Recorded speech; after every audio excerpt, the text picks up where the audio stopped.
Welcome to the Addicted to Recovery podcast, where we delve into the transformative journey of overcoming addiction and embracing a life of recovery. In this podcast, we share stories of hope, resilience and triumph, exploring the challenges, victories and lessons learned along the way.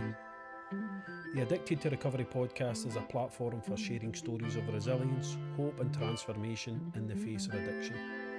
Through candid conversations and heartfelt reflections, we aim to inspire, educate and empower listeners on their own journey of recovery. Join us as we explore the path from darkness to light, from addiction to freedom, and from despair to hope. This is the Addicted to Recovery podcast. A letter I never sent. This episode is based in my chat with members of Rocky Road Support Group, who have been a fantastic support to me, and in the form of a letter which was never sent. I'm not saying if I'd sent a letter it would have changed anything. Addiction's a powerful enemy. This is thoughts I have through candid conversations with other people who are struggling with a loved one's addiction and passing. So here goes. Dear brother, dear pal, dear David, I don't really know how to start this. I've written this 100 times in my head, but never out loud. So I'll just start here. I miss you. I did not think I would feel this way, but I do. Not in the big dramatic way people expect. I miss you in the small moments, the moments that catch me off guard. I miss you when I see something I know you'd laugh at, when I hear a song and it sparks a memory. When something good happens and my first thought is still, I'll tell you. Then I remember I can't. There are so many things I never said or did. Things I assumed we had time for, but did not. Conversations I thought could wait until later, but did not happen. Turns out, later doesn't always come. I want you to know this first. I don't blame you. I know some people want addiction to be simple or think it's easy to stop. Just stop is a statement I've heard so many times. It's a choice. It's a weakness. A bad decision repeated too many times. But I know better, because I knew you. I saw the kindness, the humour, the loyalty, the pain you didn't always have words for. I know the weight you carried, and I know how heavy it got. There are days I replay things, conversations, signs, moments where I wonder if I missed something, or if one different sentence could have changed the ending. But that for me is a dangerous place to go. But grief doesn't ask permission. Sometimes I'm angry with you. In fact, I'm angry at you quite a lot. I don't like admitting that, but it's true. I'm angry you left. Angry that you didn't stay. Angry that you didn't get to see how much you mattered. Angry that Mum did not get to see you get better. Angry that your nieces and nephews never got to see the real David. They only got to see the one that addiction stole.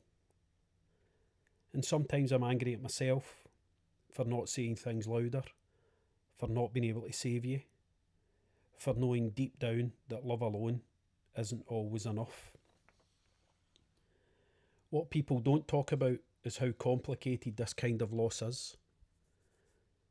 You're not just grieving a person, you're grieving the future they never got, the version of them that might have existed without addiction. The version of us that never get the chance. And then there's the silence, the awkwardness, the way people don't know what to say, so they say nothing. But you don't disappear just because people stop talking about you.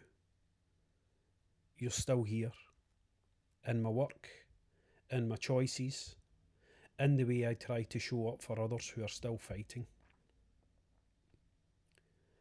I want you to know this too. Your life mattered. Not despite the addiction, but beyond it. You were more than the way you died, more than the labels people might use to describe you, more than a statistic or a headline or a whispered conversation. You were my brother, my friend sometimes, someone who loved and was loved.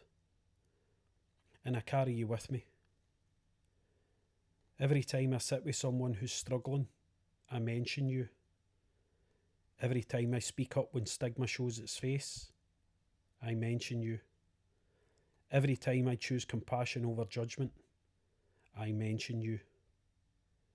You didn't get the ending you deserved, but you changed me.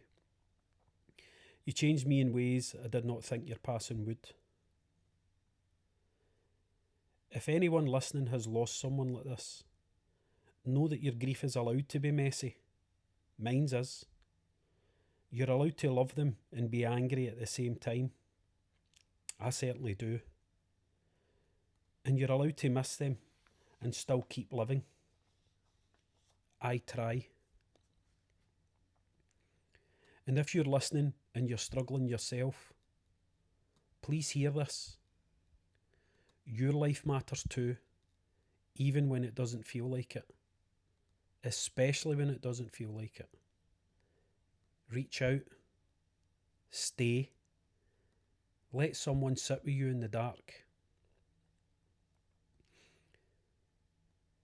Brother, pal, David, I wish I'd said all this sooner, but I'm saying it now. I love you, I miss you, and I won't forget you. I hope this has helped in some way, and as I always ask, if I had the whole world's attention for 5 minutes, what would I say? And I would say something like, people don't die because they're weak. They die because pain went untreated, silence went unchallenged, and compassion came too late. Addiction doesn't erase love, worth, or humanity. And if we spoke to people sooner, stayed longer, and judged less, fewer families would be writing letters like this. Addiction doesn't take lives. Silence, stigma, and lack of compassion do. Behind every addiction is a person who was loved, and behind every loss is a family who wishes the world had listened sooner. If you're listening and carrying someone you've lost, you're not doing it wrong. You're doing it with love, and love doesn't disappear. Thank you.